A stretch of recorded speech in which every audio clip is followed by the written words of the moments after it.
undertaken to search out with all possible zeal what the soul is, what the body is, and what is the intercourse between them.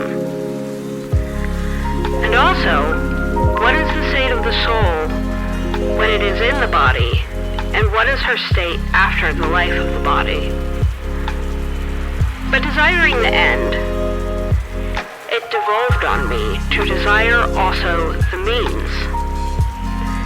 And when thinking intently concerning the path to be pursued, where to begin, and consequently, on what course to run as to a goal, I finally discerned that no other course lay open save that which leads through the anatomy of the soul's organic body, it being there that she carries on her play and completes her course.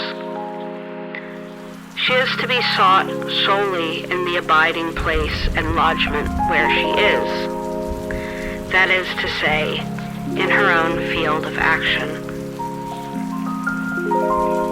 It was for this reason that I first of all treated of the blood and the heart, and also of the cortical substance, and furthermore am to treat of its bodies, several organs and viscera, and then of the cerebrum, cerebellum, and medullas oblongata and spinalis.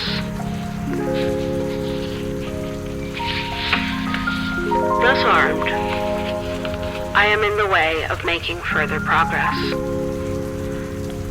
I have pursued this anatomy solely for the purpose of searching out the soul. If I should thereby have supplied anything of use to the anatomical and medical world, it would give me pleasure, but the pleasure would be greater if I should have thrown light on the search for the soul. The body, especially the human body, with its several organs and members, is so marvelously woven that here nature has gathered together and poured forth the whole of her art and science with all that lies inmostly within. Therefore, if one is intent on searching out nature in her supreme and inmost recesses, he must run through these several organs and members, and the longer he dwells on them, the more numerous are the marvels and the hidden mysteries that are brought to light. And though thrice the age of Nestor were his, yet other mysteries remain to be brought to the light of day. Nature is an abyss, and there is nothing left but awe.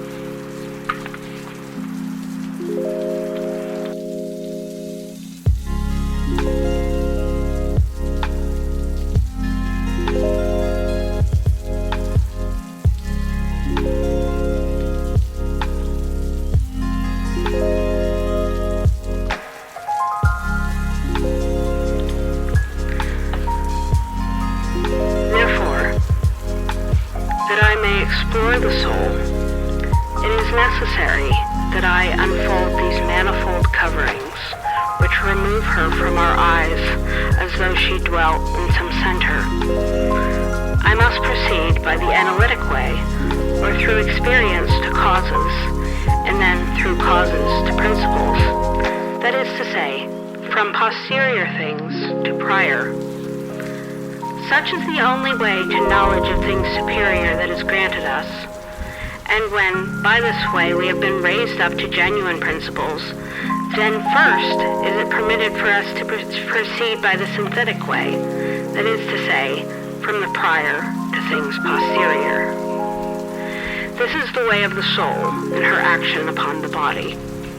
It is the angelic way, for then, from the prior, or from things first, humans see all posterior things beneath them. Therefore, before it is permitted as to speak of a soul a priori from principles, that is to say, synthetically, we must strive upward by this human analytic way by means of posterior things, experience and effects, In other words, we must strive upward by the ladder which leads us to those principles or that heaven. To climb up to the soul is not possible save by way of her organs, whereby she descends into her body, thus solely by the anatomy of her body.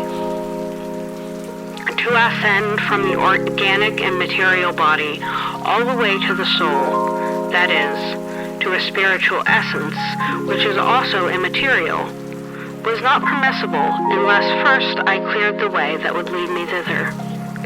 It behooved me to elaborate certain new doctrines hitherto unknown, that they may be companions and guides without whom we can never attempt this passage, to wit, the doctrine of forms, the doctrine of order and degrees, then the doctrine of correspondences and representations, and finally, the doctrine of vibration.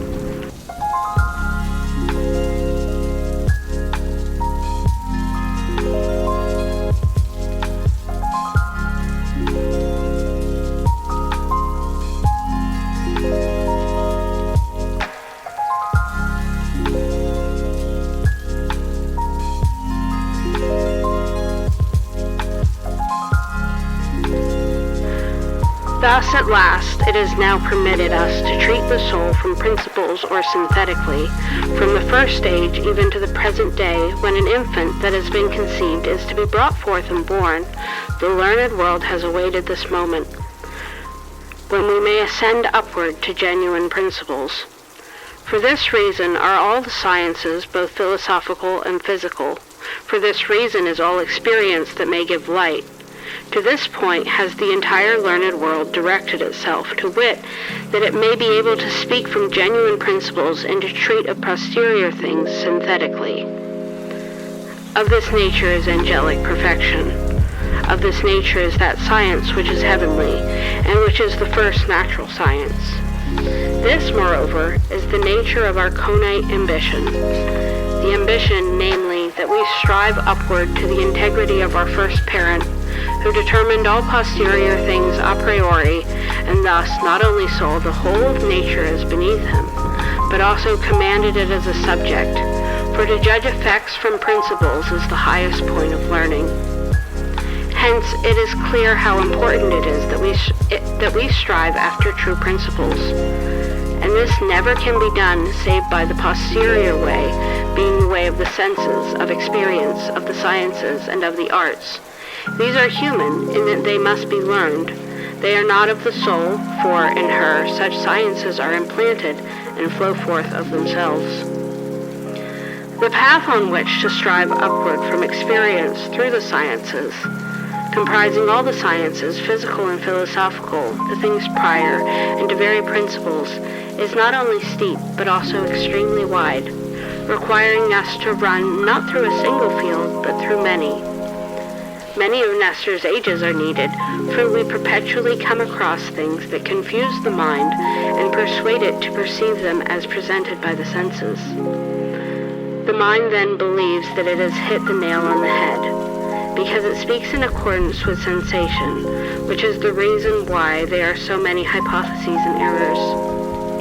Indeed, superior nature is such that it is the more hidden from our senses, to the degree that we consult those senses. The mind then becomes more darkened, the more it is confused by the greater abundance of the rays. The senses are like so many black shades. As we plunge into the shades, the quasi-night of sight and imagination seems to take flight, and they become more clear, as it were, the more we are able to disperse these rays.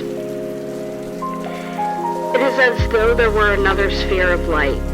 The light of intelligence and the light of sight mutually extinguish one another.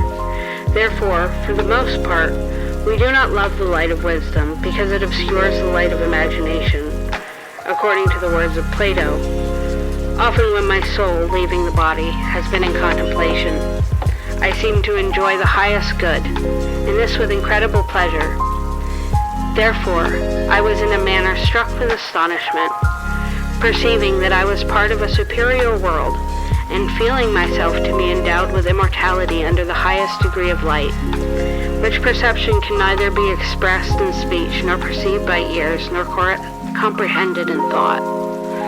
Finally, wearied with this contemplation, the intellect fell back into fantasy, and then with the ceasing of that light I became sad. Once again, leaving the body and returning to that world, I perceived that the soul abounding in light, and this light then flowing into the body and afterward raised up above the latter. For this reason, I have labored with the most intense zeal that from the one light I might pass into the other. Wherefore, kind reader, if you will deign to follow me thither, I believe that you will apprehend what the soul is, what its intercourse with the body, and what its state in the body, and after the life in the body. But this way is steep. I would wish that my companions do not abandon me in the middle of my course.